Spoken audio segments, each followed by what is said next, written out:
Very good afternoon to you all. On behalf of the Art of Living and the Corporate Desk, a very warm welcome to all the participants of the IXL Holistic Wellbeing Program from all over India and Nepal. We have about 1,500 participants from Meghalaya to Kutch and from Jammu Kashmir to Kanyakumari. And I'm also very happy to share that we have over 350 participants from Nepal. A very warm welcome to all of you. We are sure that you're all enjoying your experience with our very caring and capable teachers. I like to make a special mention here that, we have the youngest participant, Radhika Prandanji from Trivandrum, who is 86 years old. She is an entrepreneur. She started a bag manufacturing unit on her own, and then it grew into a supplier for big companies. And today she is also helped by her daughter. So very warm welcome to the youngest entrepreneur.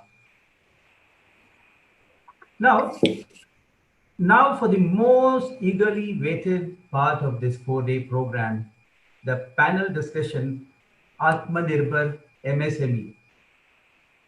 I think more than any other time in the past, the MSME sector is staring at a very challenging situation, very challenging times for them. Uncertainty is the new normal. Revenues have been badly hit by virtually no manufacturing activity for the last 2.5 months. Cash flow problems, low availability of workers, especially the migrant workers, piling up of inventory, challenges in transporting goods and making deliveries. I think the woes are endless. Now, how can one cope with these and overcome them? The government has also announced a number of schemes to support the MSME sector. So what are these?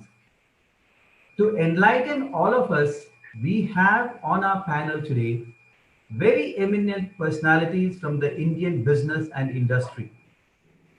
So I take pleasure in introducing each of them to you all in no particular sequence. So we have Dr. Anurag Batra, is the chairman and editor of Business World, BW Business World. One of the leading influencers and youngest media mogul from India, as well as a serial entrepreneur, the founder of the iconic Exchange for Media Group, and the chairman of the BW Business World Group. He's an active industry member, and he was appointed by the government of India as chairman of an industry committee. The only alumni of the prestigious MDI to be appointed by the government of India and AICTE on the MDI board. He is a mentor to many successful entrepreneurs, and he is very well known as an author and a TV show host. And he is persistently doing more to give back to the society. Thank you, Dr. Nun. Then we have Mr. Ajay Thakur. He is the CEO of the Bombay Stock Exchange at the SME and Startup segment. He is credited for launching the first ever SME platform and startup platform in India.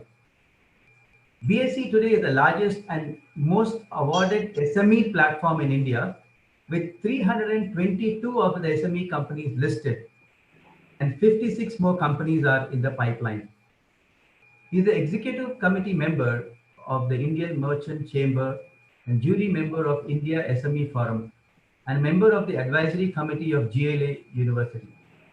In his career of 26 years, he has worked in various capacities, in organization, Stock Holding Corporation of India, Baroda Stock Exchange, and so on.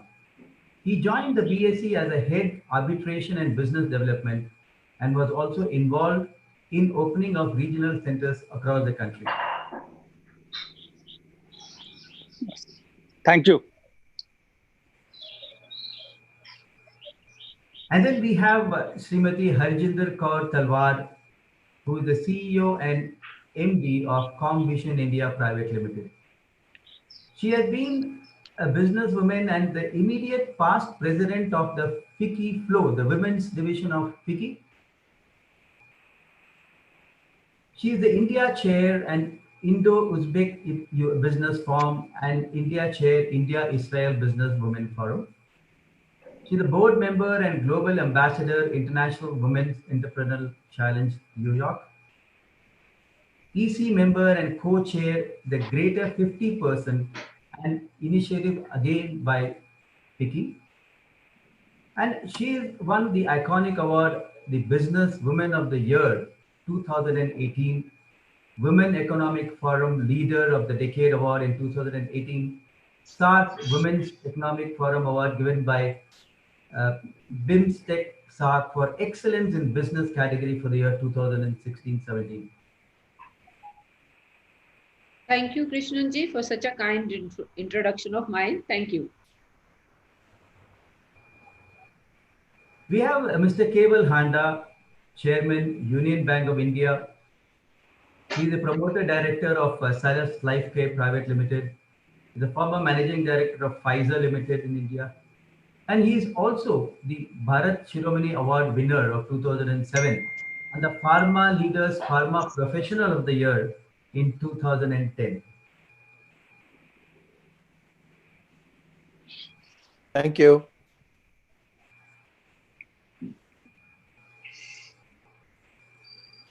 We then have Mr. K.E. Raghunathan, whom I know for the last 20 years or so. He's an entrepreneur, and he's also the in the Central Board of Trustees of EPFO. He's a first generation entrepreneur in the field of solar energy since 1980. In fact, I still remember about 25 years ago, the first solar lamp that he manufactured. Immediate past president of the All India Manufacturers Association. He was awarded the Best Small Scale Industrialist in 1995 by the Government of India. He presently serves as the Board of Trustees of EPFO. He is a National Committee member of AICTE on Internship and also a member of AICTE Southern Regional Committee. Thank you, Krishnan. It's always a pleasure meeting you and talking to you. And then we have Mr. Mangesh Pai Riker, who is the chairman of MSME Council of Assocham. He has his own industry. He's the CMD of Brown Packaging Systems. Education Society and Green Triangle Lighting Society. Awarded the Excellence in Entrepreneurship by the Government of India in 1988. And he's also authored many books. So thank you, Mr. Krishnan. So thank you all so much for having accepted our invitation to be in the panel. And I'm sure the entire audience we have here are eagerly waiting forward to hear from you. So my first question goes to Dr. Anurag Batra.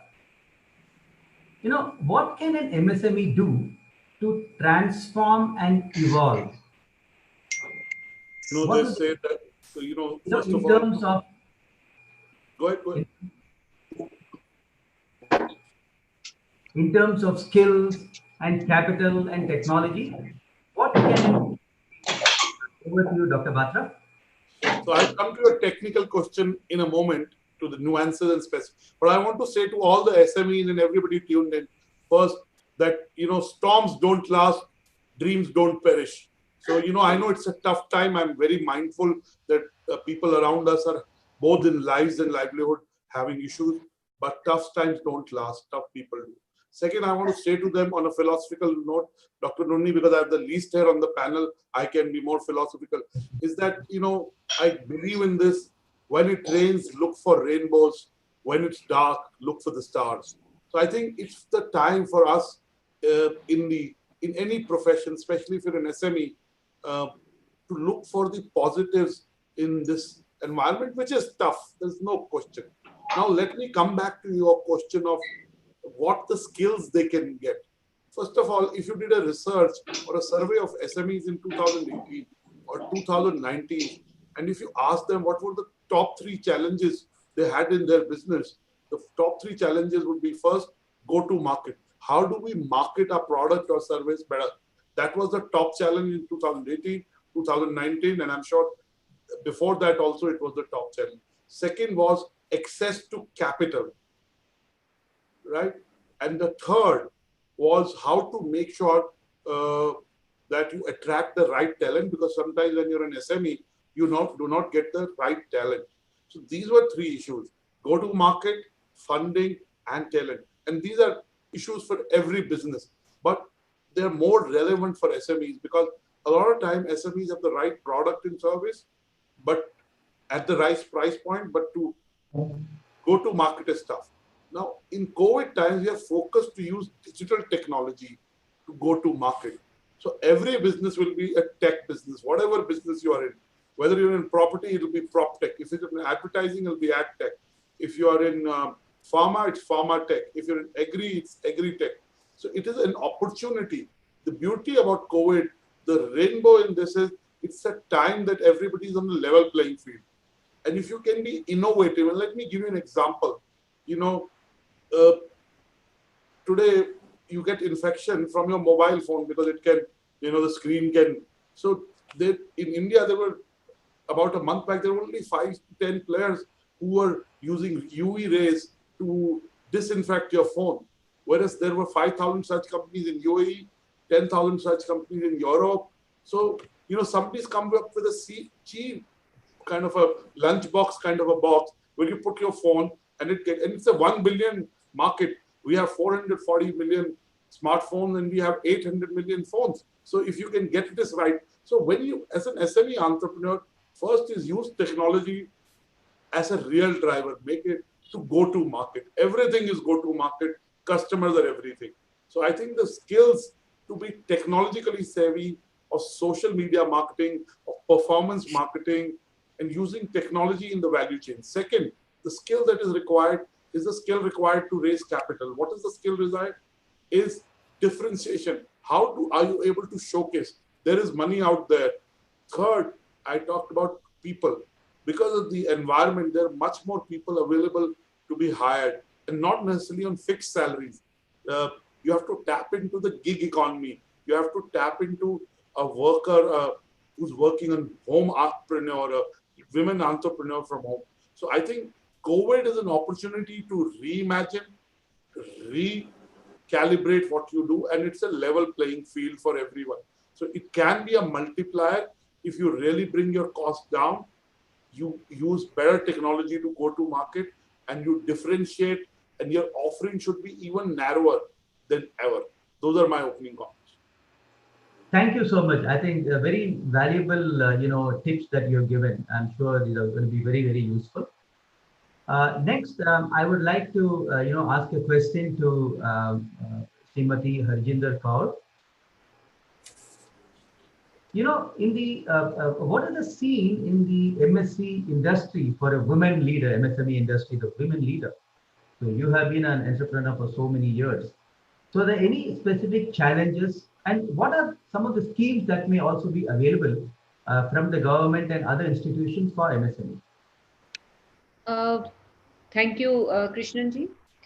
So I think I'll take this opportunity to say that this particular situation, though the world is fighting with coronavirus and the bad effects that we are having, but it is still given us an opportunity, as Anuragji very rightly said, that it has given us an opportunity to find the new way, find how to survive, to find how to move further.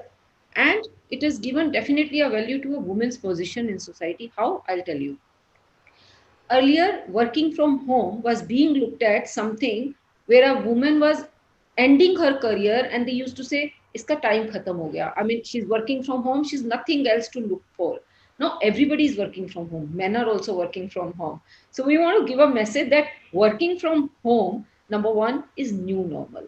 Two, it has come to the limelight of government, and the government has realized that if they leave out this workforce of 49-50%, then they cannot achieve the place that they are looking forward to achieve. If you are looking forward to be I usually say that this is our opportunity to become the factory to the world. We can take the place of China. So if we have to take the place of China, and as our Prime Minister is talking about Atmanirbhar Bharat, to achieve that he wants to achieve $5 trillion economy, he cannot do so without involvement of women. So therefore, they are announcing every day something or other for women to come forward and contribute towards the GDP growth of this country. For example, there is a particular announcement done by MSME ministry and by Ministry of Finance, sorry, where they said that up to 200 crores worth of projects, they will be taken from within India. It will be a domestic production, and Make in India is what will give the supply to these 200 crores, up to 200 crores worth of project to the government entities. Now, I look at it as a very positive signal for women entrepreneurs. Why? Because most of the women, 99% of the women in our country are up to the turnover of 200 crores. So that means that if we really grab this opportunity for us, we can be there, we can be seen, and we are taken. GEM portal. GEM portal says that 3% of the procurement should be done from women entrepreneurs. Use this opportunity. Know about what government is doing. Now, what we need to do probably is put up all this information together for any woman to come up and take this information, use it for her advantage at one place. There's a lot of things which have been done for women at grassroots level also. One particular scheme that I would like to say here, and then I would give it back to you, is for SHGs. Earlier the limit was up to 10 lakhs of money that SHGs could take together. Now government has increased it to 20 lakhs. Use 20 lakhs for doing the production under Atmanirbhar Bharat. Nowadays, there are so many opportunities. We have set up women who are making masks and supplying it to the hospitals. Can we set up such small units? Can we convert these women who are sitting in these SHGs into micro enterprises and making sure they are in mainstream of Indian business? So that's the challenge for us, and we must take up this challenge. Thank you.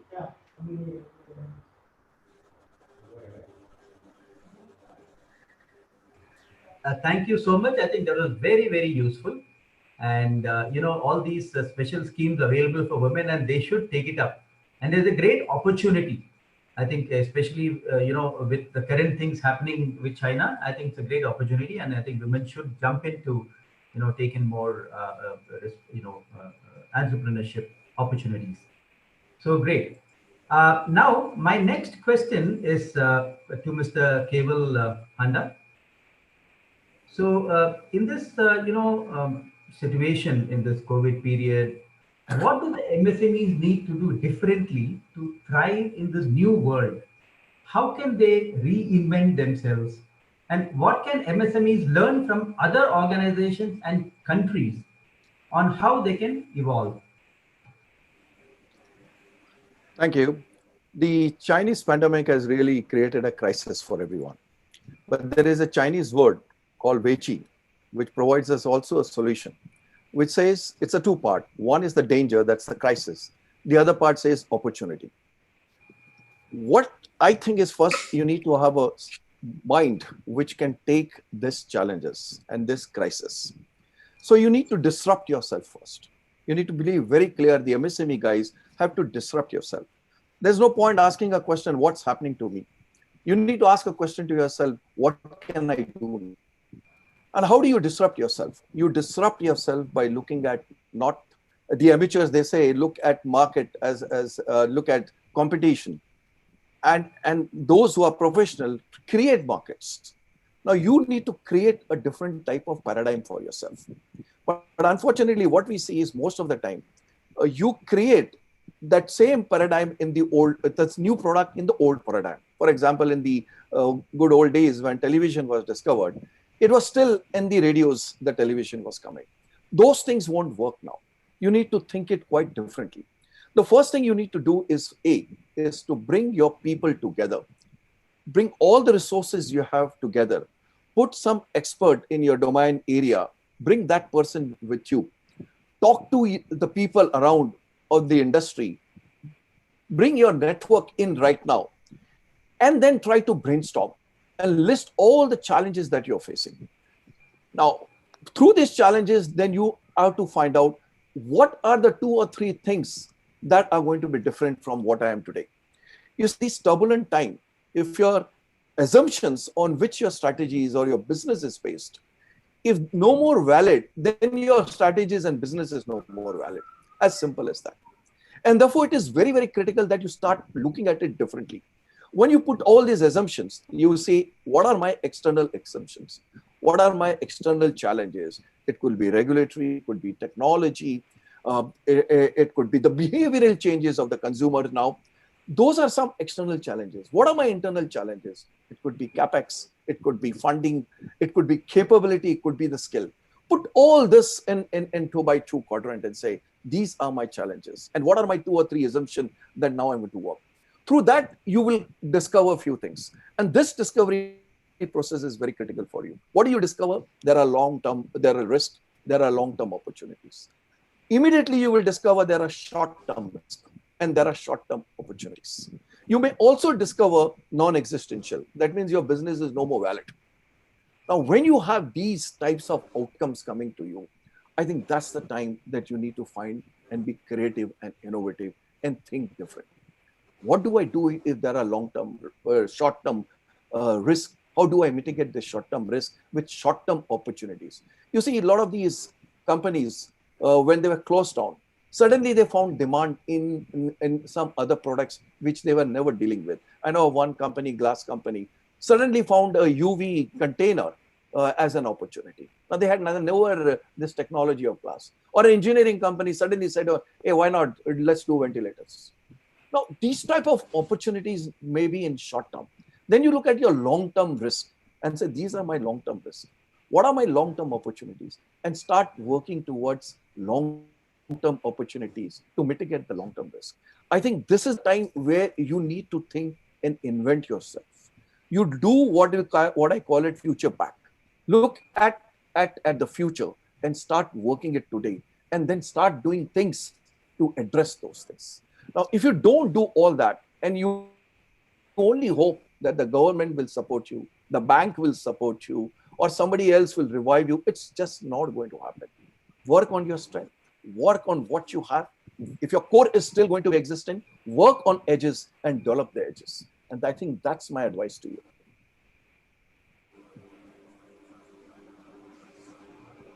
Great. So thank you so much, Mr. Keval Hana. It's so very important today, to have this lateral thinking ability and to have disruptive ideas and do the brainstorming and be innovative.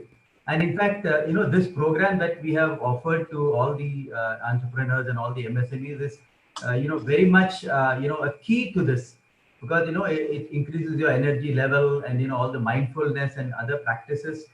It really gives them the wherewithal and sharpen their mental faculties to increase and innovate and really look at things differently. So very good. Thank you so much. And now I would put the next question to Mr. Raghunathan. Mr. Raghunathan, we have the COVID here. I'm sure there is going to be an end someday. I don't know how many months, that's uncertain, but certainly there's going to be an end to this, and things are going to get back to normalcy. So what should be the way forward for an entrepreneur beyond COVID? First, my pranams to Gurudev, my namaskaram to co-panelists, and my greetings to the viewers. Let me share with you, I've been an entrepreneur myself for almost 3.5 decades. I never worked for a company.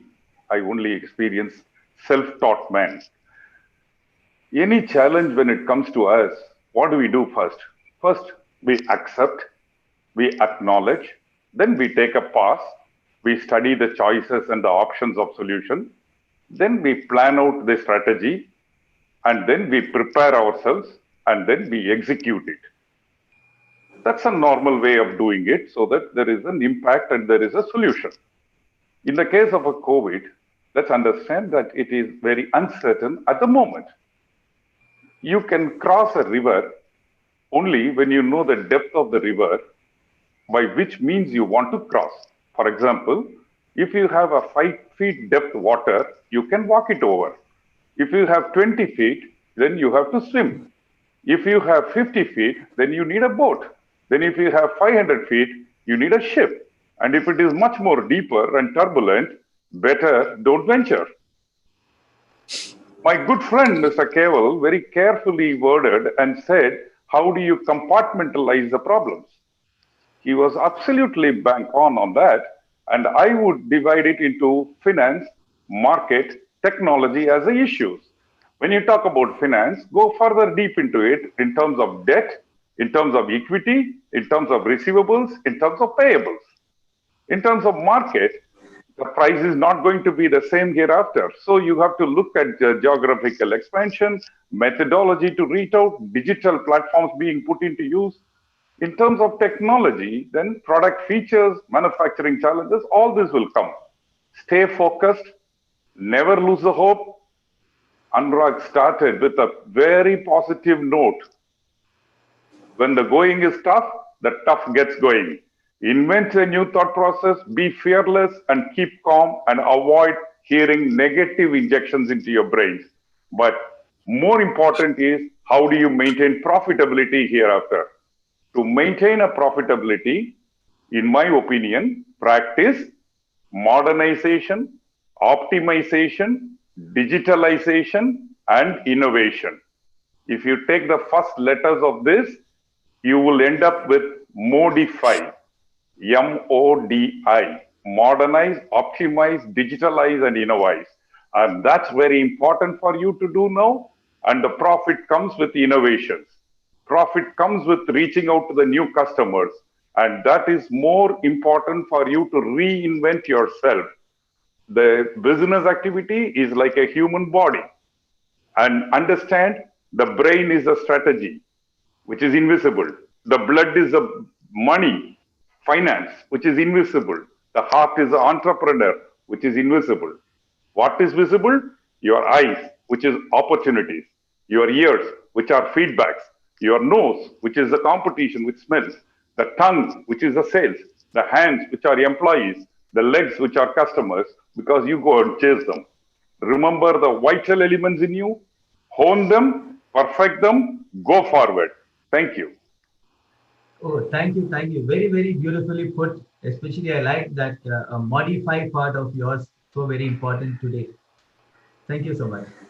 So now Thank my you. next is to Mr. Raikarji. So, today we know there are so many schemes that are announced, and I don't know how many of us really understand what is there and how to, kind of take benefit out of this. So, can you throw some light on what are the government schemes and SOPs that can help MSMEs? My learned friends have told us how the business is to be done in these difficult times and difficult situations. But in every case, can we leave government out of all this? Government becomes an integral part of any project that we get associated with. And government needs to help us, support us, guide us, as well as handhold us in times of difficulties, which actually this government has done. They have come to the assistance of the existing entrepreneurs, existing businesses, by giving them 20% access over the borrowings, the regular borrowings, so that they can tide over the difficult times, and the liquidity crunch doesn't harm them or does not pull them down in the difficult times. This is a very, very important thing which they have done, and which will be available to all the entrepreneurs without any collateral. That's going to be a very, very important fact. There is another fund of funds which is available, where the government can invest in your equities, and this would help you to specially diversify or to go for new products, and also in times where you want to expand, because now the markets are opening. Most of the people around the world today, they are sourcing products, and India is being looked into. I would like to make a mention here that there were huge containers which were leaving the shores of China to different countries as well. But now they have changed their direction, and they are looking towards India to source their products, and we need to identify them and we need to be part of them. As Madam said about the tender, up to 200 crores would be only indigenized with the indigenized products. This is a very, very important scheme announced by the government, where the products manufactured by the country would be purchased in the country. No doubt, PSUs and government has to purchase 20% of their requirement from all the MSMEs, of which there are different segments also, like women entrepreneurs, SC, ST, and we need to take benefit of these as well as the new shops which have been announced by the government. The latest government circular which has come into picture is for those import substitute products, where the government is even offering subsidy and ease of doing business. There will be easy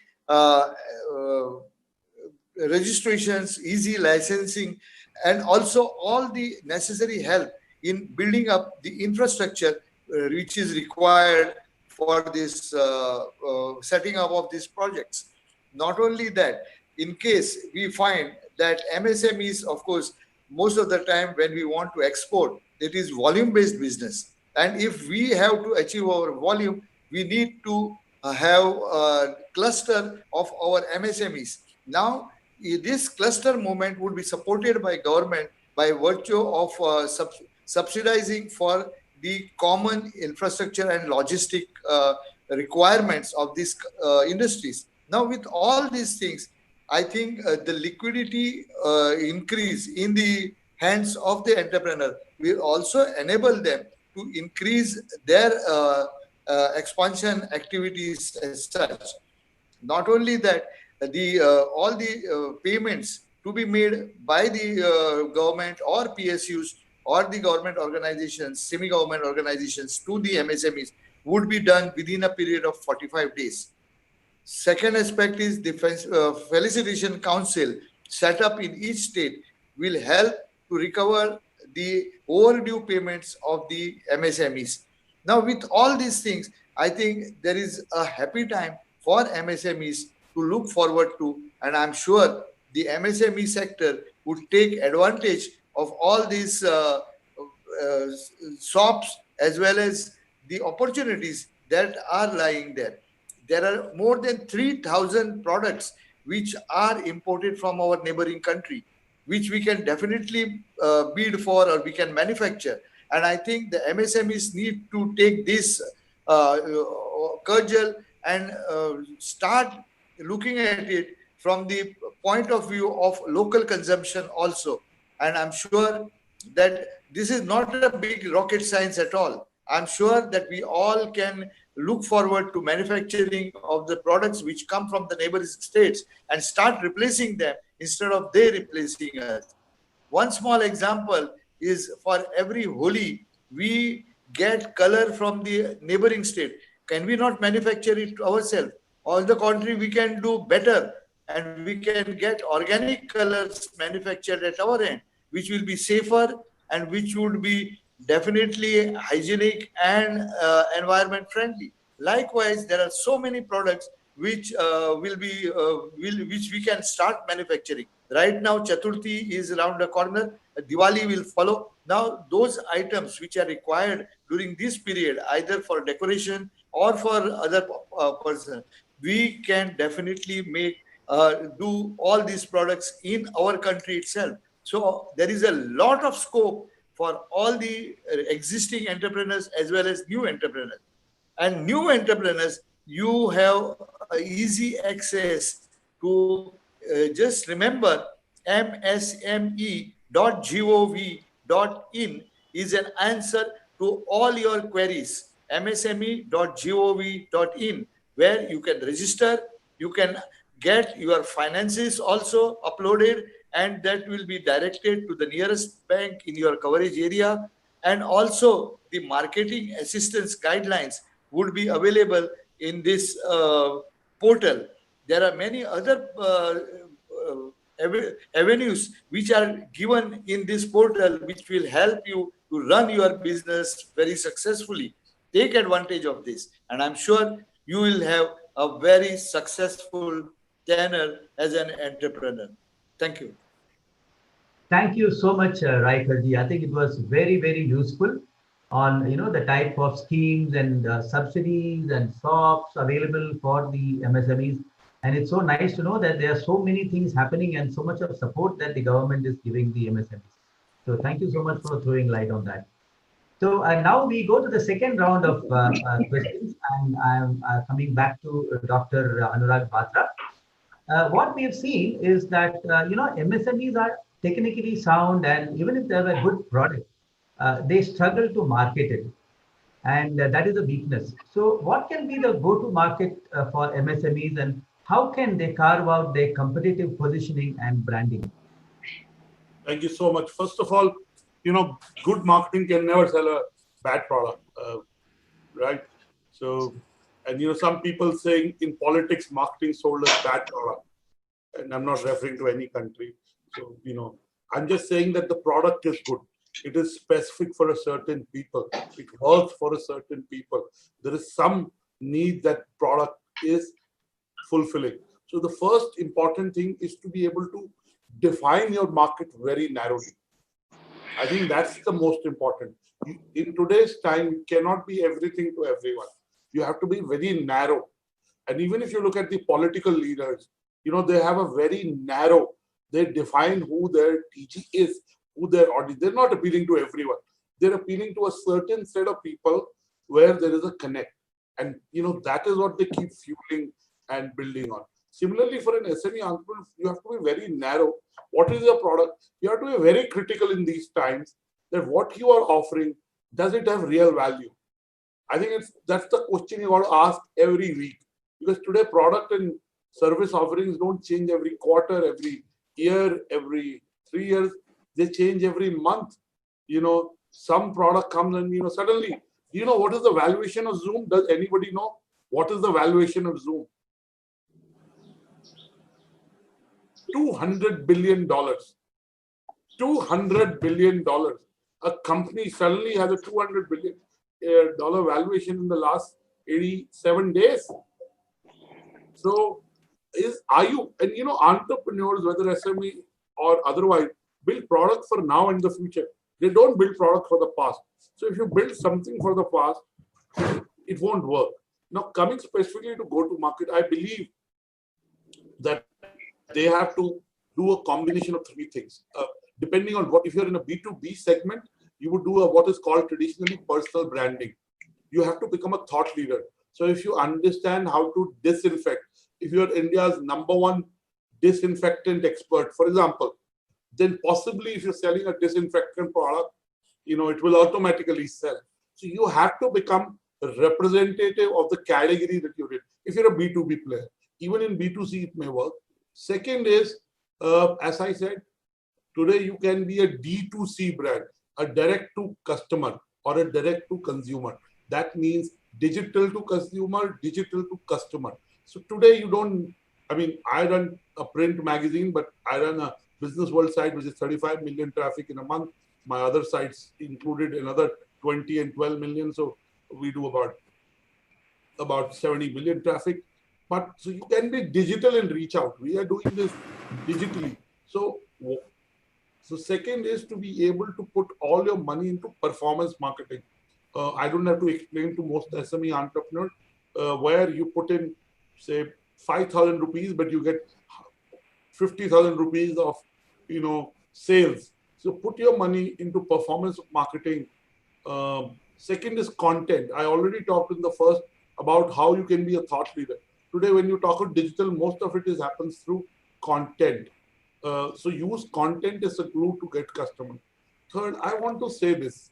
I think, everybody has said that in spite of the government, we've done well. Mr. Riker rightly said, entrepreneurs are entrepreneurs because they're inherently innovative. These are times to be innovative. These are times to reinvent. And they do well because they can themselves think of idea solution without somebody telling them. And it's time for what I call frugal innovation. I don't like the word jugaad. Jugaad has a negative. It's like jugaad means like, get it going without being thorough. But so I use the word frugal innovation. You can frugally innovate, and that innovation and differentiation will get you to get customers. And I'll give you one or two examples. My last point is a philosophical point. When you talk of go-to-market, it is very important also to look at your competition. I think a lot of times we disrespect competition, ignore or give them. You have to look at it from the right perspective. If you are in a domain which has multiple players, that means that domain has value. That means there is enough market. I think as entrepreneurs, we have to go for segments that are enough market. And I want to debunk this story of being big. You can be small and you can be super profitable. I know of a lot of SMEs before COVID and in COVID who have pivoted to their core values. There was somebody who was doing, I'll take names, Peabody. They used to do hygiene kits for girls and women in rural, semi-rural areas. Now they started doing hygiene and sanitation kits because COVID demands that. There was a textile manufacturer on my show the other day. She started to make masks. Harjinder ji talked about how women are making masks. And I talked about the gig economy. To bring down your people costs, work with people who work with you because they love what you do, they believe in what you do, but more importantly, they believe on a arrangement where when they deliver, you pay them. And there are lots of people open to that today. If you said to someone 90 days back that I will pay you when you deliver, that that would fly. Today, it would fly with some people who are sure of delivering for you. So if you have these kind of people in your go-to-market team, they will deliver because they will only get paid when you sell. So it's important to do that. As far as liquidity is concerned, we have Mr. Thakur from BSC, and he's a pioneer of sorts. And BSC has done outstanding work in the last few years and continues to do something new, innovate. And in a couple of days back, it was ranked among the top stock exchanges in the world in terms of technological innovation and the products they come up with, SME being one. I think capital is still available. You have to prove that you will be relevant in a post-COVID world. So if somehow you can survive the 90 days, the 120 days, but ultimately you have to be able to build a product and service that people pay money for. So it's not a cost game, it's a revenue game. So whatever it takes, you can focus on downsizing, you can focus on every aspect. At the end of the day, if a business does not have customers, everything else doesn't matter. So go-to-market is a lot about digital. It is about being D2C. It is about performance marketing. It is about having a cost structure which only kicks in when there is sales. Because if you have that kind of talent in your team, then you will be able to go to market and sharply defining and questioning your products and services. Your validation is not important. Somebody paying money for it and validating is very important. Thank you so much, Dr. Anuragji. And it's so important. It's to look at what strategies you can adapt for a B2C and for a B2B or a D2C. Thank you so much. And I would like to go to Mr. Ajay Thakurji next. In fact, you worked so closely with SMEs and helped them to list themselves in the stock exchange. So my question is, what are the ways and opportunities for SMEs and startups to raise funds, especially from the platform of the stock exchange? Thank you, Mr. Krishnan, for giving me the opportunity. I've been hearing the, co-panelists, and it's really an opportunity to be speaking on this platform. I was hearing, and though everyone is saying that we need to reinvent ourselves, we need to think about ourselves, how to go to the business, how to put new things into the business. But let me tell you, I have been interacting with MSMEs at ground level. The situation on the ground is very bad. Okay, you take hospitality sector, you take tourism, you take restaurants, you take many manufacturing companies which are mostly small and medium enterprises. They are in shambles.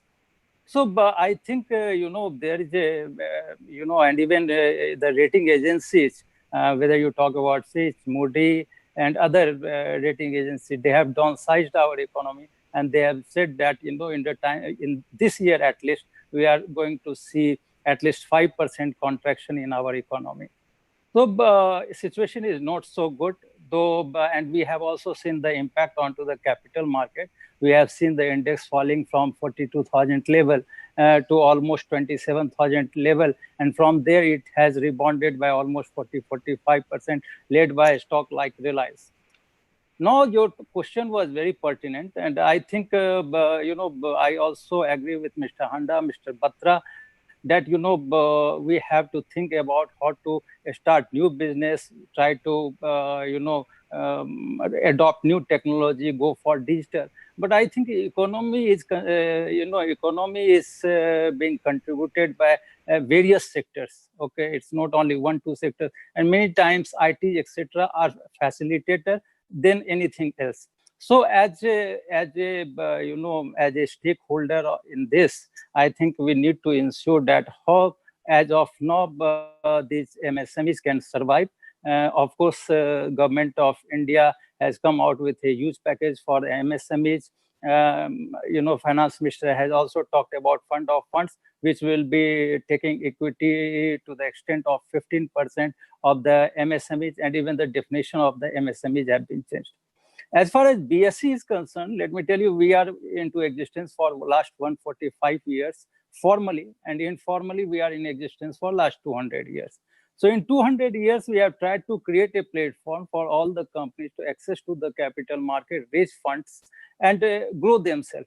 But unfortunately, most of the companies have never tried to come to the equity market because of various reasons. They may have some or other fear, and mostly these fears are regarding to the compliances.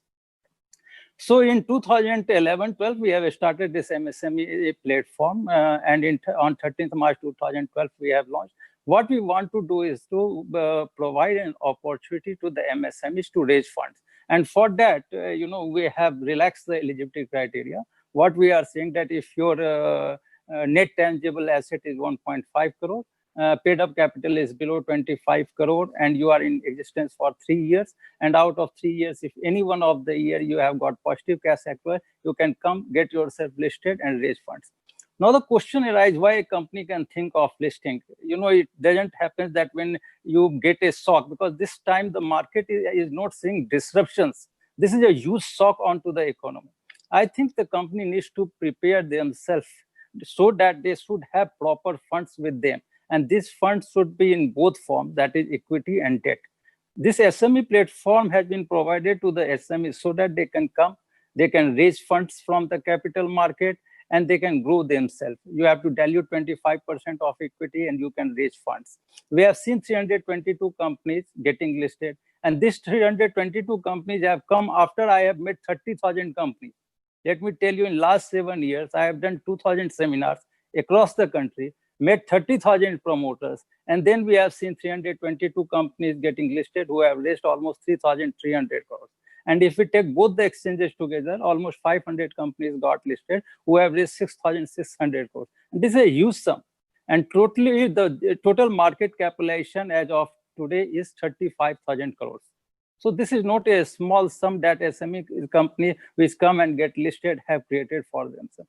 So various benefits are involved while getting your company listed.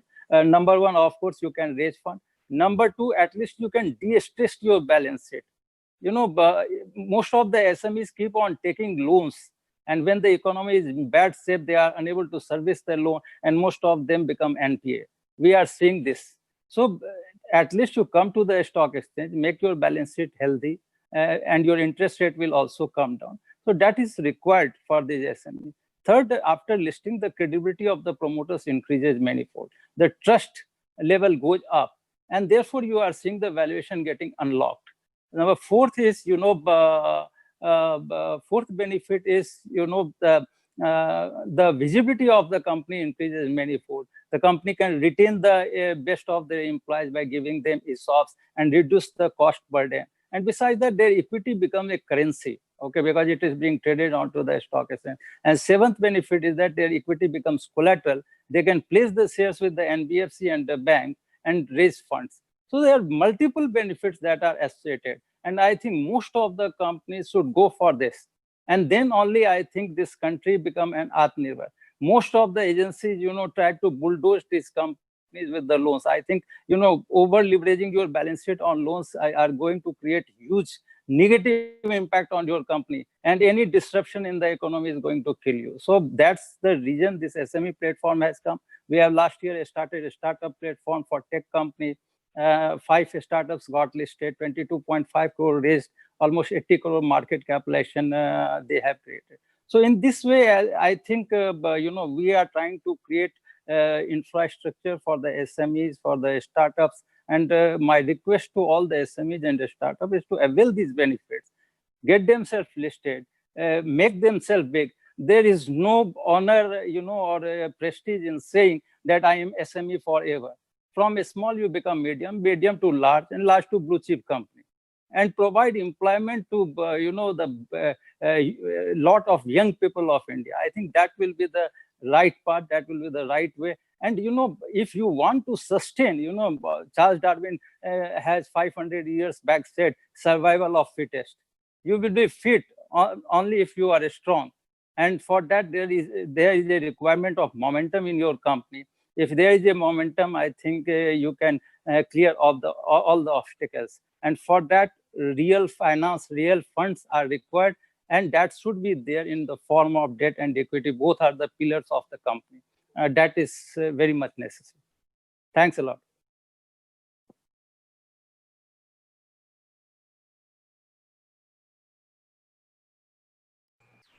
There's so much of information that I think many of us don't know about how an SME can get listed in the stock exchange and the benefits of that. Thank you so much. So my next question is to Harjinder Kaurji, and you have been a global entrepreneur and we've seen all the accolades. How do you see women entrepreneurs in India vis-a-vis other countries with your global exposure? Thank you, Krishnanji. Now, once before I actually talk about the role of women and how women in India are different and how are the women working in India, I've listened to all the panelists and I would like to give my 1 or 2 points here. One is one of the panelists spoke about MSME schemes. There is a portal called champions.gov.in. It's a new portal which has been launched by Prime Minister on 1st of June.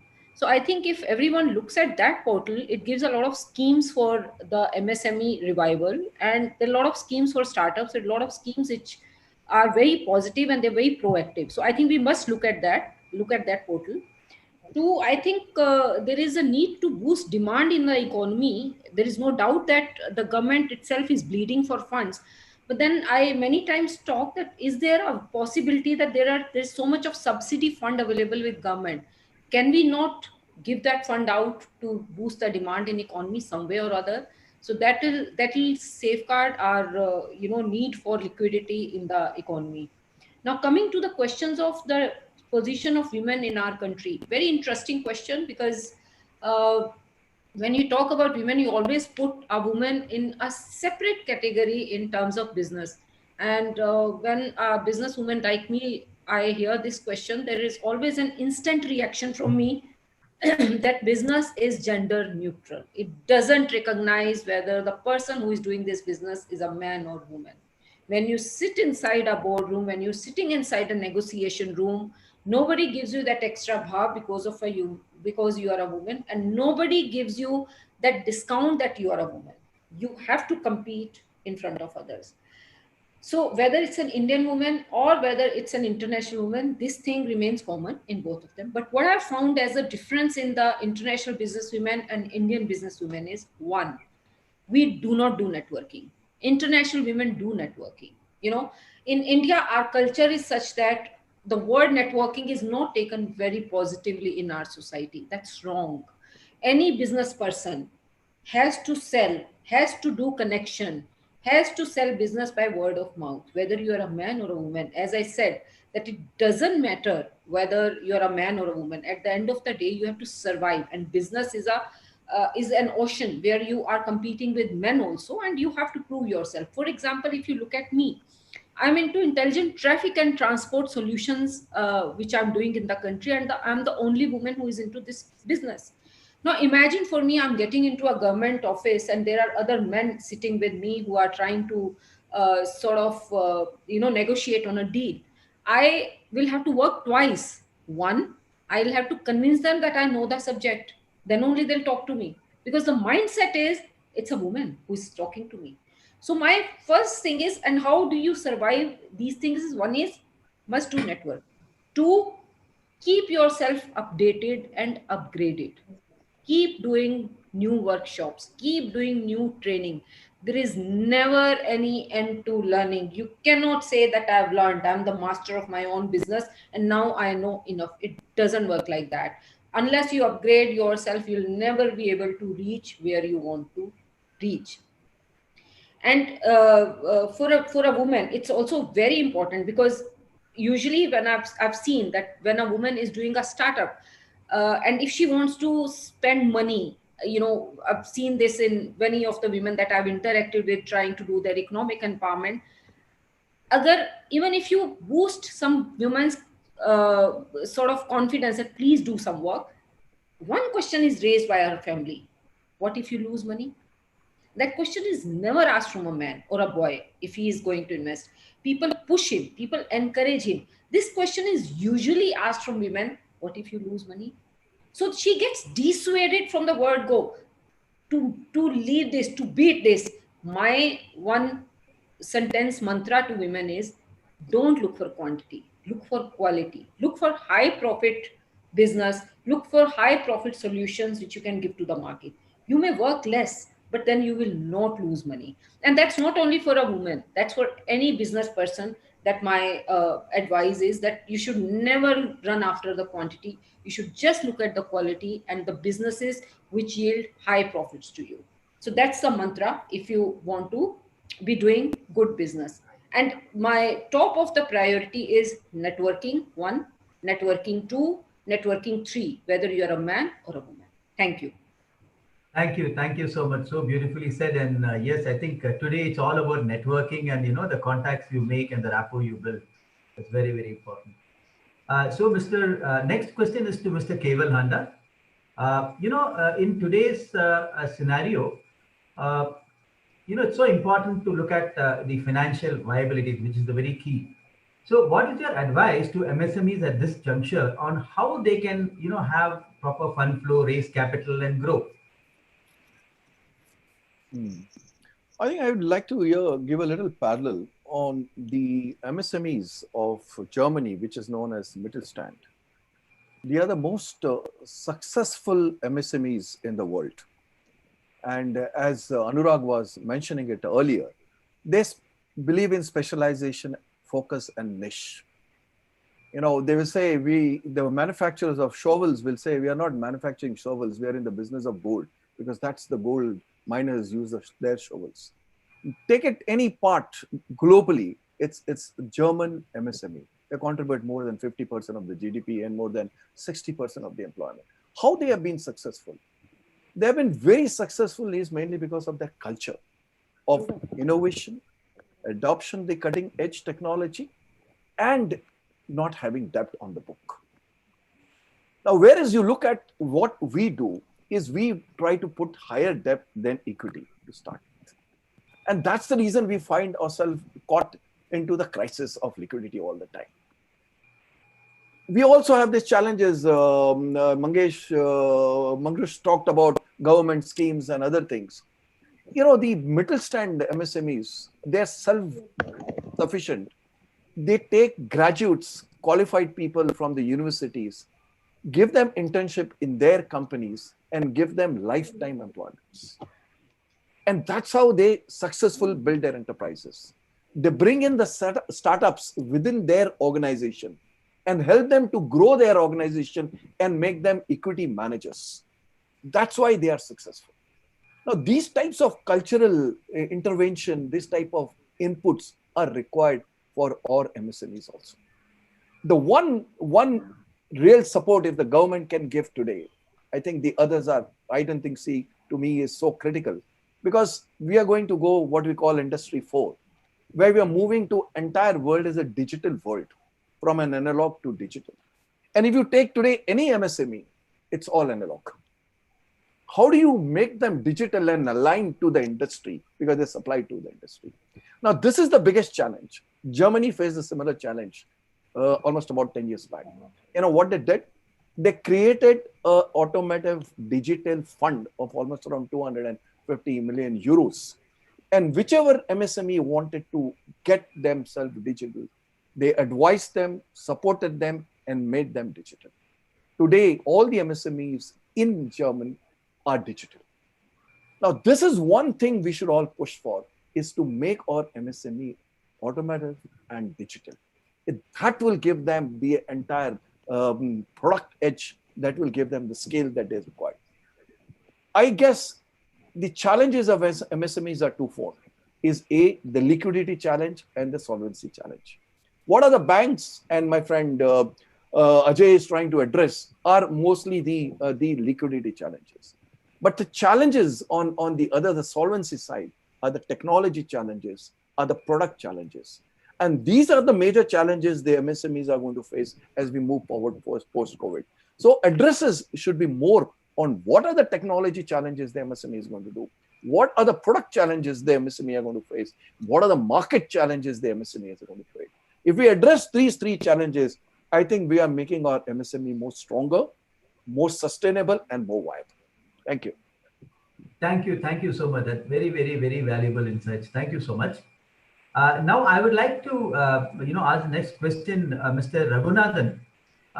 What should the MSMEs do to increase their profitability, capture the market, and scalability and sustain to win over the others? There's so much of competition that we see. See, first of all, what is profitability? It either comes from the higher income, or it is coming from the lower outflow. In my opinion, after the COVID, when the normalcy returns, if you had sold your product for, let's say, 100 rupees, you will not be able to get more than 70 rupees as a realizable value hereafter. People will come and tell you, I can only give you 70 rupees, take it or leave it. Now you have no choice. You have to take it. So you have to look at, how do I get that 70 rupees to 80 rupees or 90 rupees or 100 rupees? Then you have to do product engineering, reworking again. Hereafter, there will be no product which will only deliver single usage. Take it from me. The mobile phone, as an example, was only meant for a communication. But today, a mobile phone is sold in the market, not for the sake of communication, but it is sold for the speed of accessibility, camera, and things like that. In my own product, the solar lamp for that matter, it was only a single usage product called solar lamp. Now, I believe I will not be able to make profit hereafter by selling it only as a solar lamp. So now I have made a product called 3-in-1. I have a small fan attached to it. I have a mobile phone charger attached to it. And I also have a flashlight attached to it. If I use multiple features in my product, I will be able to get slightly better price, slightly edge over the competition. That is my first point. Second point is, if you want to reduce the cost, you have to increase the volume. Now, how do you increase the volume? In my opinion, after the COVID's normalcy, in the next 1 year, you will find a lot of micro, small enterprises, mergers and acquisitions will happen. Many small things will start uniting to become slightly bigger. If I am making a product 2,000 pieces a month, and if you are making a product 2,000 pieces a month, and both of us by individually selling do not make profit, we will now join hands together, merge ourselves, and we will make 4,000 pieces and make profit. These kind of innovations of togetherness will step in, and you must keep that options open, and you must share and eat the benefits. You must care and be enjoyable to the prosperity. These are all will become part of the life. And reduce the cost.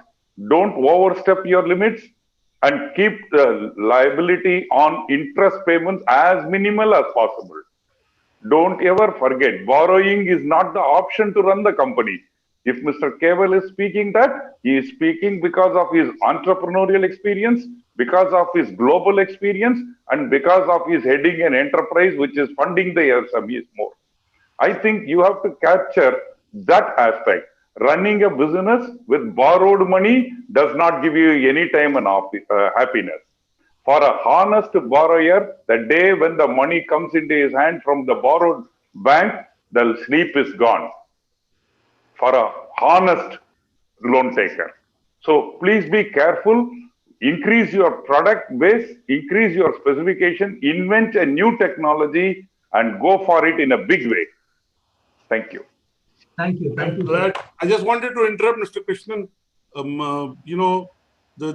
Raghunathan did not give credit to Mr. Handa for one thing, and I'm glad he didn't, because that credit only belongs to me. That is that. That's yours. Yeah, that's yours. The credit is that he couldn't have given credit to Mr. Handa for losing hair, that he's wise. So that is only credit to me for losing hair.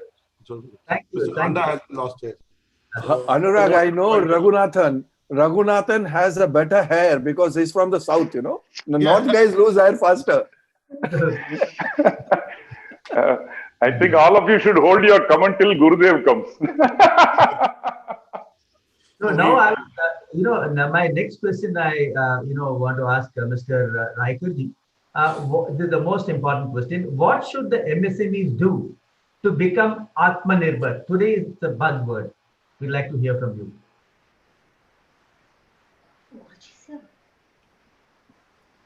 Namaskar.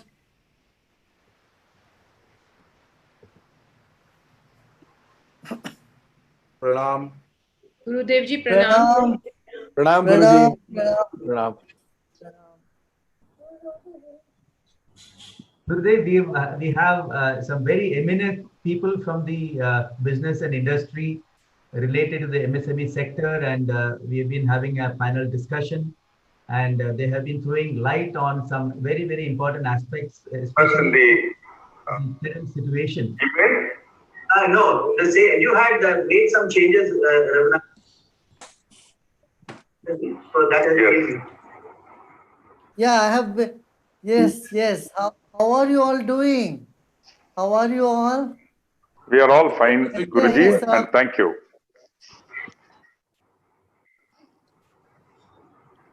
You know, the backbone of economy of any country, I would say, is and go live. MSME. What do you say? The two with a country with such a huge population, just a few big large companies cannot alone run the economy of the country. So I think this is the backbone of our economy. Now, in this COVID-19, the most hit is MSME. I think you all agree with me, isn't it? We are the worst hit and the most hit. Now, you know the situation very well, but now this has opened a big opportunity for MSME. So we have to start from the scratch. We should forget we were running MSME so far. We should prepare our mindset to start from a new beginning. Think it is a new beginning. If we go with this spirit only, I think we will be able to put the economy back on track of this country. Now that China, people are coming out of China, so India is the fertile ground. And so with MSME, we can start even with small district. Doesn't have to be in big cities where the migration problem will not be there. If we decentralize our industry from big cities to smaller taluka headquarters, since the infrastructure is much, much better than before, what is needed now is to bring back the spirit in people to work. After this long lockdown, many don't even want to work. I think that type of situation will arise. And one of the greatest challenge is the psychology, mental health problem. The whole world will be facing mental health issues that need to be addressed. So that is the job of us. We people in spiritual organization have too much work to do. See, even from last 2 days, dozens of cases of suicide I had to handle. I had to talk to people and tell them and to take a promise from them not to, attempt such foolish things. So the mental health issue has to be taken into account. Whether domestic violence, societal violence is all going to be a very big challenge. But I'm sure we will be able to handle it. For that, we all have to work together, all different sectors in the society have to come together and work. And governments, whatever government has given to MSME now, I don't know whether you are all happy with it or you feel it is not enough. If you find that is not enough, you must raise your voice. You cannot simply keep quiet. You should come up with a solid proposal and send it to the government, have a meeting with the concerned authorities of government. If you need any, any engine to the voice, remember, I am also always available because I always think about the nation first and what is best for the people and how we can get the economy back. This will be on my, this is on the background of my mind all the time. Because dharmasya moolam arthaha, arthasya moolam raja. Chanakya has very clearly said, righteousness, if it has to prevail in society, the root of it is economy. And if the economy has to flourish, root of that is the politiki, politics. And so people who are in political position and decision makers, they need advice on these things. Dharmasya moolam artha, arthasya moolam raja. So on rajyasya moolam, the source of Raja, the king, is praja, is the population, is people.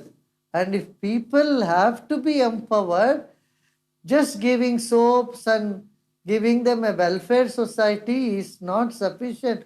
We have to make people stand on their feet. I strongly believe, because we have seen the failed models around the world, where you simply keep giving soaps to people and they stop working. I want to share with you a small example of Venezuela. You must have heard about the country Venezuela.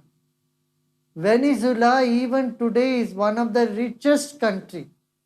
Venezuela alone has the oil of all the Gulf countries put together and 5 times of that. 5 times of all the Gulf oil producing countries put together, Venezuela alone can do it. And they have so much oil. They have gold, they have copper, they have silver,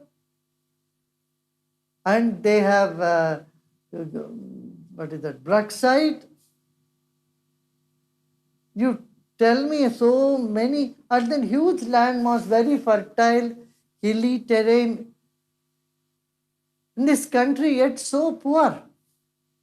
They don't even grow their own chickens. They don't grow their own food. Everything they had to import. And oil is free for people there. Anybody can go fill any amount of oil, petrol in their cars, and there is no charge for petrol. Electricity is free, water is free, medical is free, petrol is free, food is free. Everybody gets a package of food for their home, and medical education is free. Then tell me, why would anybody work? People stopped working. Nobody works. Nobody works. So when I met the president of that country, I told him, because now when the sanction happened from US, they were in doldrums. They had no food. They had no tissue papers. People had to wait in queue to buy a piece of bread. It became such a bad scenario. Then when I met the president, I told him, why don't you empower your youth to grow something? Grow your own food. At least people don't go hungry. India also faced sanction for 10 years after the 2004 nuclear, nuclear venture of Pokhran. But we did not suffer because we were agri-based country and we had our industry, we had our MSMEs. Even though there was sanction, it did not show up so much, isn't it? Do you agree with me? We survived sanction for 10 years. So the president agreed and he started motivating people to become self-sufficient in food. So what I am saying is, if you keep giving everything free to people, you are only breeding laziness. And you don't get laborers at all. You don't get people to work even though there is a job. So our country, fortunately, is in a good position. This is the turning point. Now we must get enough skilled laborers.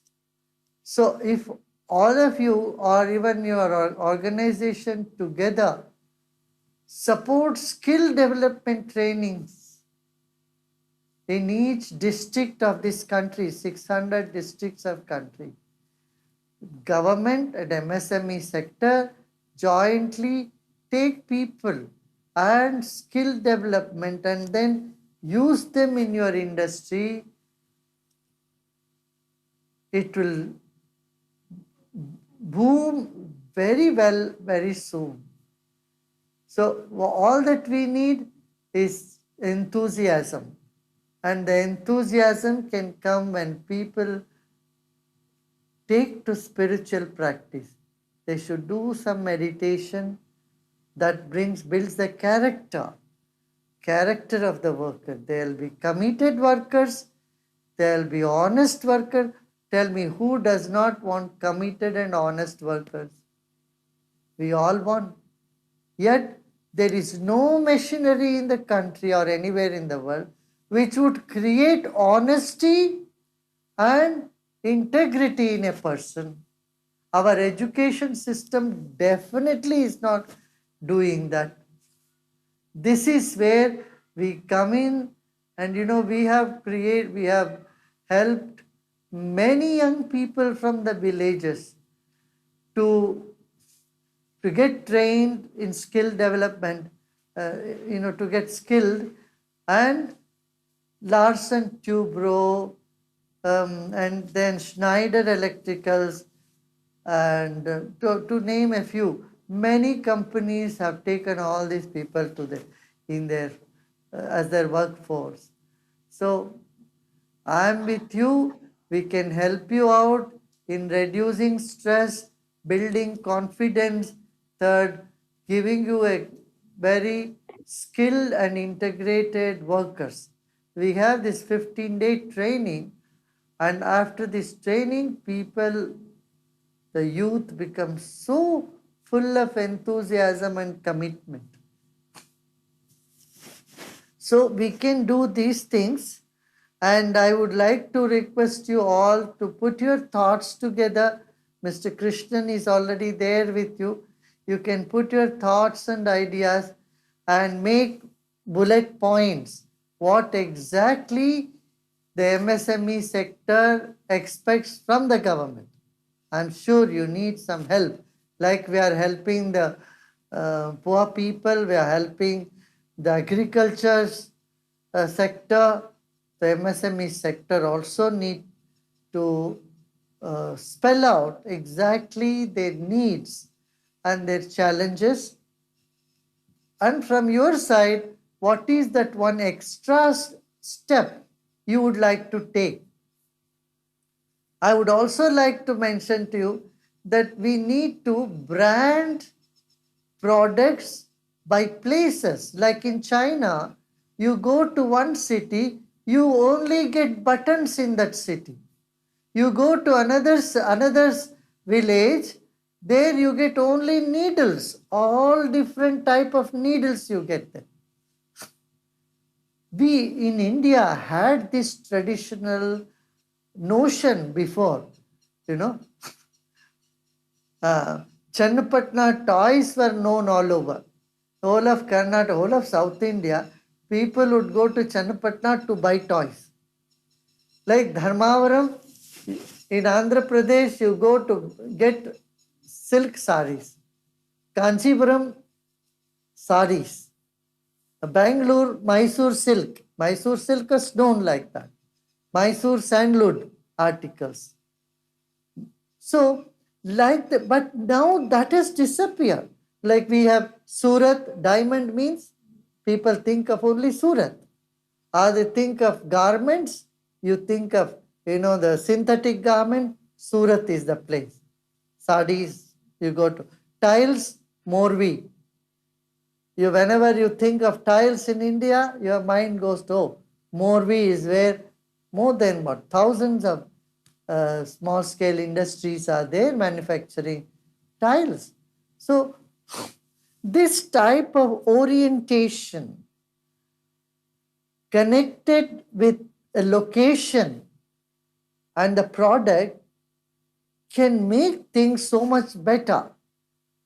So you don't need to struggle in branding. People come to that particular city, like brass vessels, Muradabad. Mathura, Petha. Petha, Mathura is known. So, and then Makarana marble, okay, everybody thinks of only Jaipur. Or Udaipur, Jaipur, these areas, Rajasthan. So, this branding in MSME sector is very much necessary. Product linked to the place, and let everybody start doing that. So it is easy for the customer, it is easy for the international business people. They go to one place and they pick up what they really need. So this type of thing we need to rebuild it. It's a new, it's going to be a new India and a new type of venture that we will all be jumping into. So I would request you all to write down your real, your ideas. What is that we really need to do to bring this change in MSME? Huh?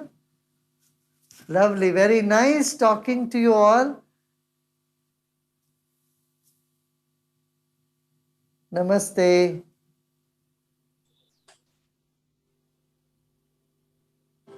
So I think Raikarji, you can continue on what the MSME should do to become Atmanirbhar.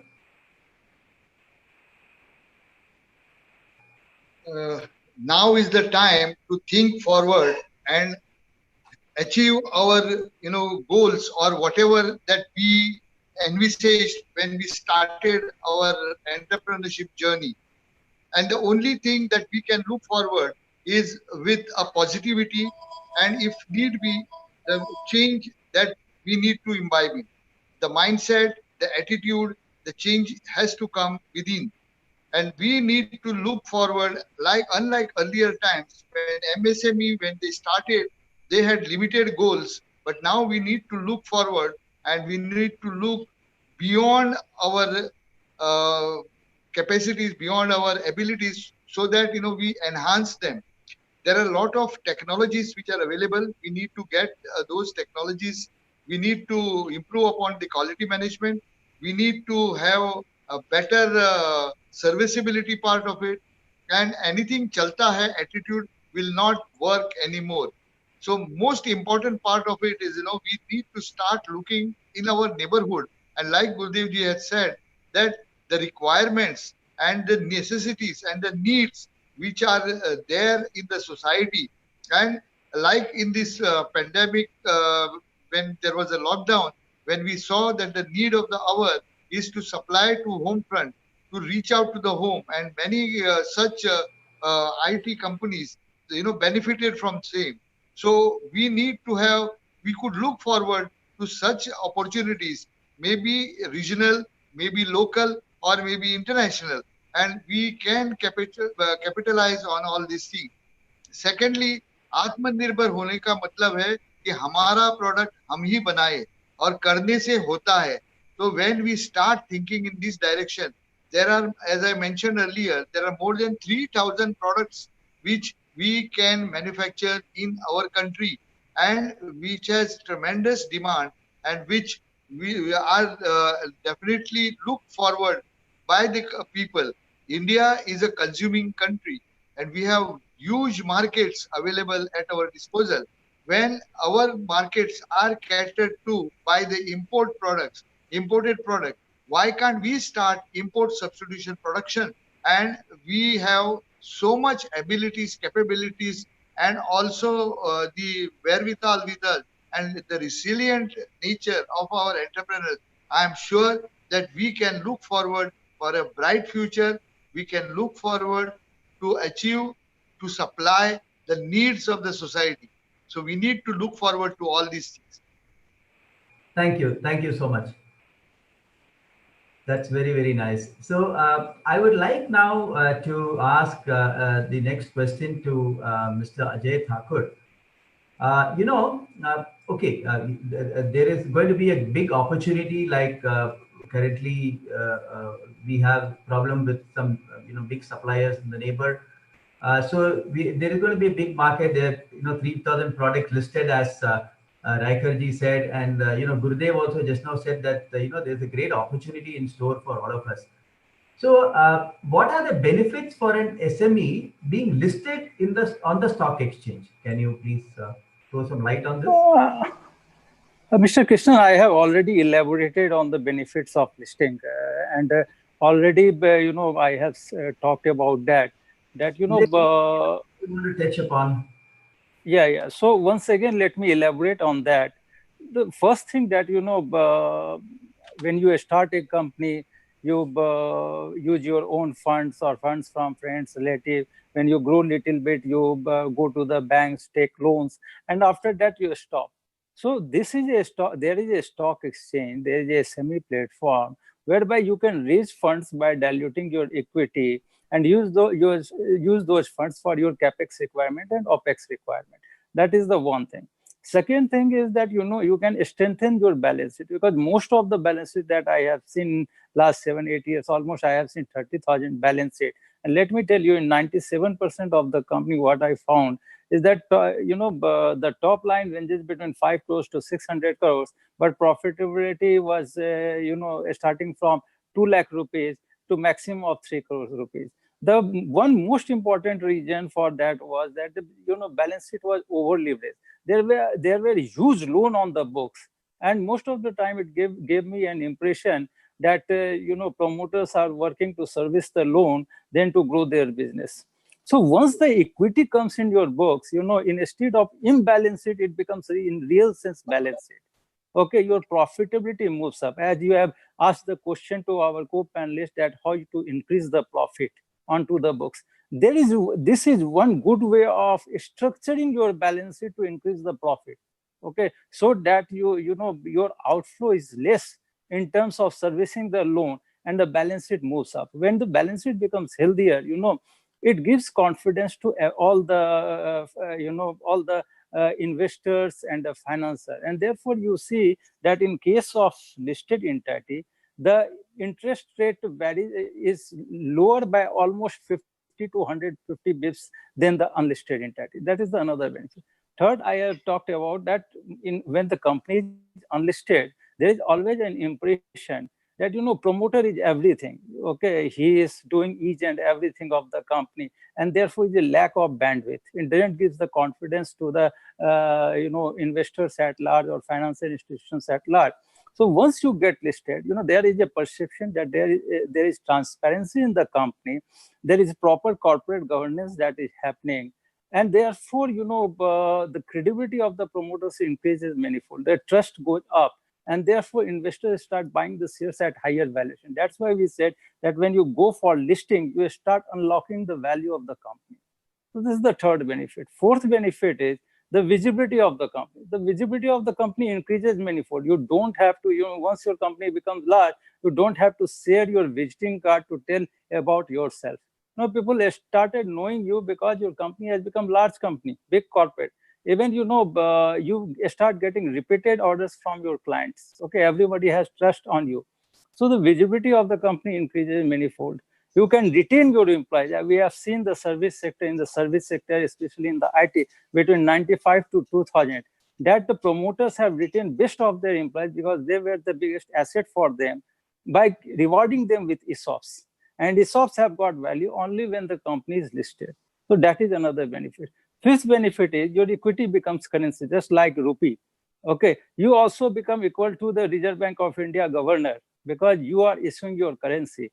Okay, but at the same time, you are more powerful than the central bank governor because you never promised to pay to the bearer the value of the share. So you are using your money, you are increasing your business, you are increasing your profit, and the investors are getting rewarded by capital appreciation. So that is another benefit. But if the economy goes bad, your profit falls and the share price falls, investors don't put pressure on you to compensate them on loss. So that is another benefit. Sixth benefit is that your equity becomes collateral. After a few years, if you don't have physical collaterals, then you can use this equity as a collateral, give it to the banks or the NBFC, and can raise loans. I always feel, let me tell you, I'm not here to say that loan is bad. You require loan. With your own funds, you can't grow your business. It's wrong to say that you should not go for loan. But extreme of anything is bad. In Sanskrit, there is a line that ati sarvatra varjit. Extreme of anything is bad. So extreme dependency on debt or extreme dependency on equity also is not good. There should be a proper balance between all. So I think these are the various benefits that are associated. You can immune your company. Today everyone is talking about immunization of the body. So if you want to immunize your business, if you want to immunize your balance sheet, then you have to bring equity in your books. And that's why you can sustain your business. That's how you can survive. Even these bad days, just see, Reliance has made it, debt-free company. Almost within 2 months, they have brought almost, I think, 1,50,000 crore in their books. If this company would not have listed, I don't think this could have happened. And today it has got maximum market capitalization. Even if people don't understand, even if the SMEs don't understand the benefit of listing, what I have talked about, just think, they go to the banks for getting loans. Can they please give me the name of a single bank which is not listed? So if the banks are listed and if they know what are the benefits of listing, at least if you are going to take the loan from the banks, at least see what they are doing. And you also go and get listed. And we have relaxed the guideline. Please avail these benefits. Get yourself listed and enjoy the benefit of listing. So these are the benefits that I want to talk about. Thank you very much. So now we still have about 8 minutes or 10 minutes. So can we take a couple of questions from the participants? And I would like to open it out to the panelists. So I have one question here. Is how to automate and implement new technology, resources, and infrastructure without having any cash resources for so the cash resources are really a crunch. So how do we do that? How do we automate and how do we digitalize? And this is the question by Mr. Sunil Goyal.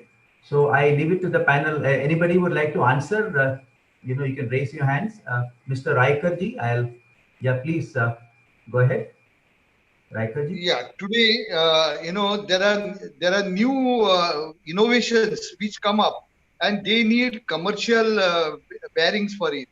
It has to be made into a commercial success, and at that stage, they look for partnership, they look for collaboration, they look for coordination, and there are many people who come from abroad seeking, because the manufacturing process is very cheap in our country. And as you know, MSME, it is very easy for MSME to adopt the technology, and also it is less costly, and speed is more. Unlike big industry, it is very easy for an MSME to undertake the new technology, put it into practice, adopt it, and start the commercial production. And this also gives a leverage for the product to enter the market prior to anybody else. And the cost also is within the limits. And with all these things, people are ready to partner with MSMEs. As you know, in somebody mentioned about Germany. Germany, the people are, most of the companies are all MSMEs.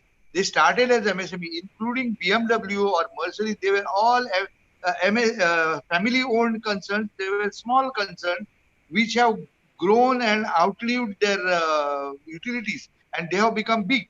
So likewise, people from abroad come to India and look forward for opportunities to tie up with MSMEs, and this is an opportunity for us to tie up with them, to have association with them. And today, at the click of mouse, you can get these opportunities available to you. For that, only I was trying to tell that you should have your homework done properly. Have your understanding, and the net is the best source to get the information, to reach out to people, and also to have these joint ventures in the times to come. Okay, thank you. Thank you so much. And I have a question for Mr. Keval Handa. The question is it necessary to always have a different idea for a starter to be successful? And how do you approach a financier and what attracts them? Very good question. I think many times when the startups start with some good idea, they get very passionate and carried away with that idea. Probably when they come to the pilot stage and they realize that either that idea is not working or there is something else they want to do.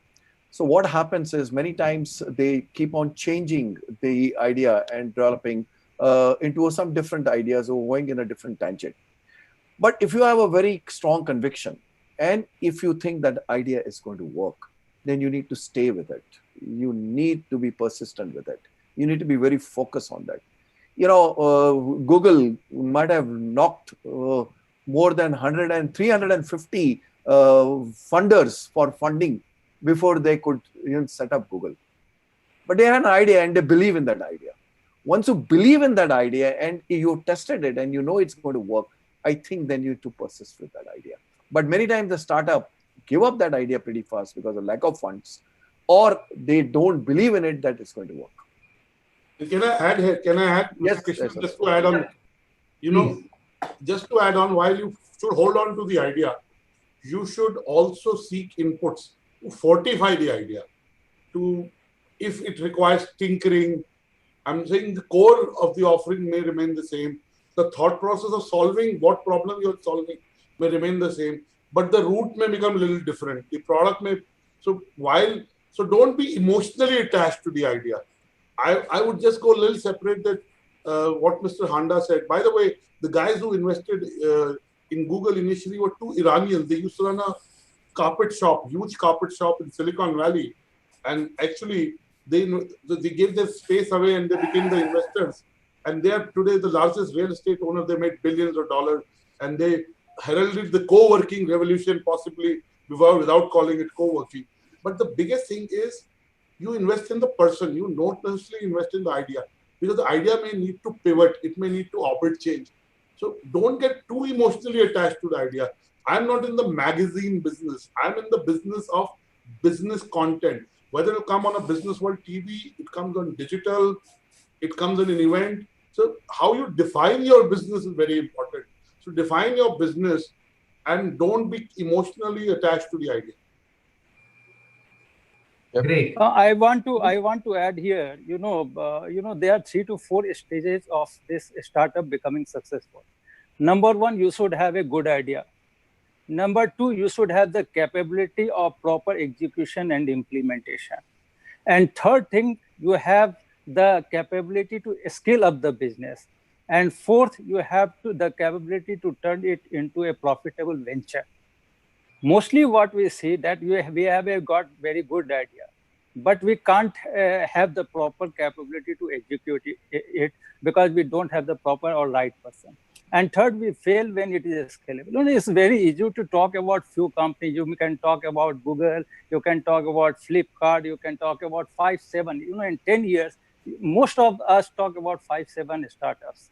But there is a necessity to handhold thousands of startups in the context of India, okay, where we try to make them successful because most of them failed after the idea stage. Okay, almost 95% or 99% failed after completion of 3 years. So we should understand, it's not only idea which is important, but all these 4 stages which are important, and all the stakeholders should work in these 4 directions. Then only I think that these startups can reach to the logical conclusion. Krishnan, I want to ask a question to Mr. Thakur. And I have a personal experience of that. Mr. Thakur, what is the negative of listing for a SME to list on your SME exchange? Why? Sir, I think you should address that. I think you have said very rightly. I think, we always say from the capital market, in the capital market parlance, that, equity is the safest instrument in the hands of the promoter and riskiest instrument in the hands of the investors. Okay. So for promoters, it's always a win-win situation, let me tell you, because you are not giving any collateral or physical assets to anyone. The only negative thing that I can think of, whether it comes to SME or it comes to large corporate where they are fearful, is the fear of compliances. Yes, post-listing, your compliances. No. Not in the case of SME platform, sir. In the case of SME platform, we have relaxed the guidelines. It's a very cost-effective way of listing and doing post-compliances because the compliances have reduced to half. Only half yearly on unaudited results have to be filed with the stock exchange. Let me ask you this question. Important. And yearly audited results. In a different way. Do you list as an SME when you give up on your aspiration to be big? Pardon? Do you list on an SME exchange when you give up on your aspiration to be big?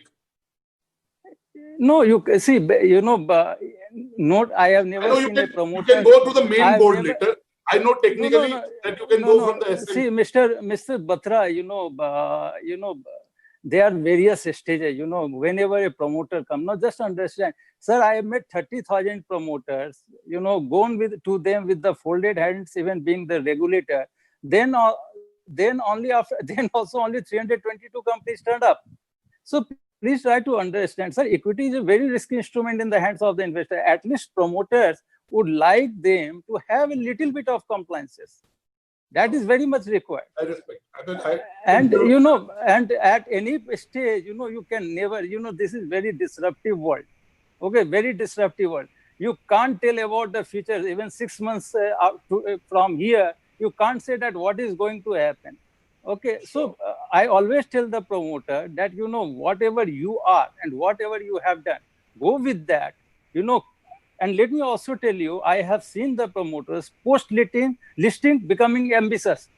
Till listing, they were not ambitious. India is a country of sadhus and snake charmers, where everybody is being taught to be, very much contented. So somewhere everybody is lacking ambition. We want to remain SME. We don't want to move up. I think these things should be removed from the minds of the promoters, and let us inculcate the culture, as Mr. Handa has also said, that culture of equity, culture of growth, culture of ambition. Unless until we, inculcate the culture of being materialistic, it's not a sin to be materialistic. I think if these things can be inculcated in the minds of the promoter, you will see this country transforming. Krishnan, just want to add a personal experience. I've been on a board of one SME. Okay. And before it got listed, I could see the people who had given them the loan were like sharks. They were demanding equity share disproportionate to what they had given, and that the ownership of the promoter would have actually got lost. And that's the time we advised that why don't you go and list your shares, and Ajay was there, and we actually got the listed, and they got the money. Now, after that, the entire outlook of the bank also quite changed. And then you can do the rating part of it. For MSMEs, we didn't discuss that. The ratings also become very critical. Once you get that ratings done by the MSME, the confidence at the bank and giving the money to MSME also goes up. But if you have a strong equity base, as Ajay has been saying, then all things becomes quite easier to handle. And even a small loan then can be easily absorbed. At the early stages, taking high debt for MSME is suicidal. Thank you all so much. The main problem for MSME is that, there is no particular person who can come forward and guide them properly. You would come, the BSc people would come, give us a guidance, give us a clear picture. But then the practical thing, how to move about, how to take it to the logical conclusion, you need a person to handhold you, to put you on the right pedestal.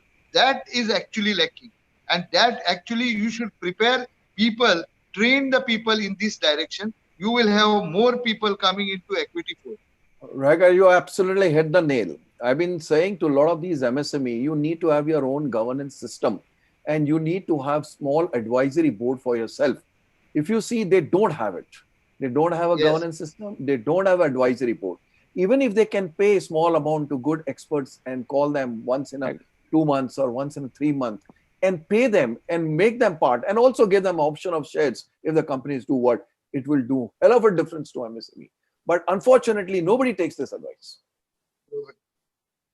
So thank you very much. I think we've had a very, very nice discussion and debate on this MSME, the SMEs listing in the exchange. And we have actually another session for the participants at 5 o'clock. So it's been wonderful to be with all of you and listen to all your insights. I'm sure it has greatly benefited all the participants and all the MSMEs. And like Gurudev said, we should continue this and not just limit it to this panel discussion. And he has invited all of you and all the participants and all the MSMEs to get together, brainstorm, put the ideas together, and we are we would take the responsibility to take it further. And we would love to have more people in a committee which can help out the MSMEs. So this is I just want to say I meet a lot of SME owners, maybe not as much as Mr. Thakur, Mr. Hana, but I can say 10 a week, not now these days, about 40, 50 in a month, I safely. I just want to say two things. One, don't worry about failure. The person never fails. The idea or project or the product may fail. So, right now, don't worry about failure. As Randy Posh said, experience is what you get when you don't get what you want. So it's an experience. Use that experience to build something. Second thing, the future is about the 3 C's. Guruji also referred to that. Gurudev also referred to that. It's about collaborative economy. It's about caring economy. And it's about a contactless economy. So if you can imagine or reimagine your SME in this 3C, contactless, caring, and collaborative economy, you will thrive. And don't worry about failure. There's nothing called failure. It's an experience. Thank you so much. Thank you very much. And we really enjoyed all whatever you said and all the useful inputs that you've given us. and to the participants in the MSME sector. So thank you so much. Thank you. Thank you, Krishnan. Thank you, everybody. Dhanyavad. Thank you. Bye-bye. Thank you. Bye. Bye. Thank you, everybody. Nice meeting you all. Thanks. Thanks.